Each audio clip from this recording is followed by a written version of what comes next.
So far, the only variables you've seen in all these little sample applications have been local variables, what we sometimes call being on the stack and having stack semantics. They go out of scope when the function ends. In fact, they go out of scope when they hit a brace bracket. So if you have an if, and then you declare some integer I inside the brace brackets of the if, do some calculations, then you hit the close brace bracket of the if, the I actually goes out of scope. That's not always what you want. Sometimes you actually want variables that have a longer life than that. And in C++, those variables live in what we call the free store.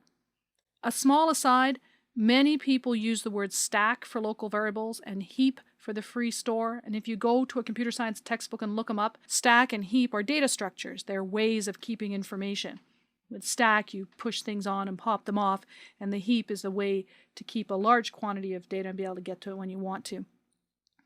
The technical terms, local variables or automatic storage, and the free store.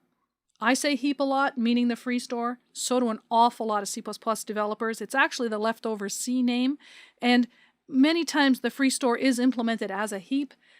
It's not exactly wrong to use local and stack interchangeably, to use free store and heap interchangeably. It's a very common pattern among developers you're going to talk to. You may even meet a few guys who say, "Huh? Free store? What's that?" And you'll say, "The heap." And they'll say, "Oh, why didn't you say so?" You may run into sticklers who say, "What do you mean the heap? I believe you'll find it's the free store." You're like, "Okay, so I'm telling you both names." And technically the accurate name is the free store. That said, most developers say heap. Anyway, it's for longer-lived variables.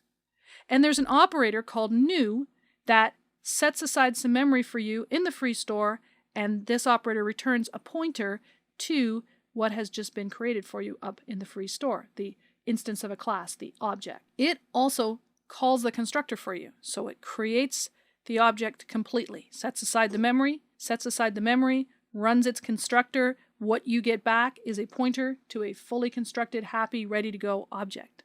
It will stay on the free store forever until you decide you don't want it anymore. And then you call delete on that pointer that you got back from new. And among other things, the destructor will run to clean up anything that the object has a hold of, and the memory will be released back to the free store to be used for other requests to new up an object. If you were creating what we call a raw array, if you want 100 integers, you want the memory for 100 integers continuously on the free store. The syntax is a little different for both the new and the delete. However, beginners should stay away from raw arrays and instead use collections from the standard library that we'll get to later. So using new and using delete are how you manage the lifetime of the objects that you create up on the free store.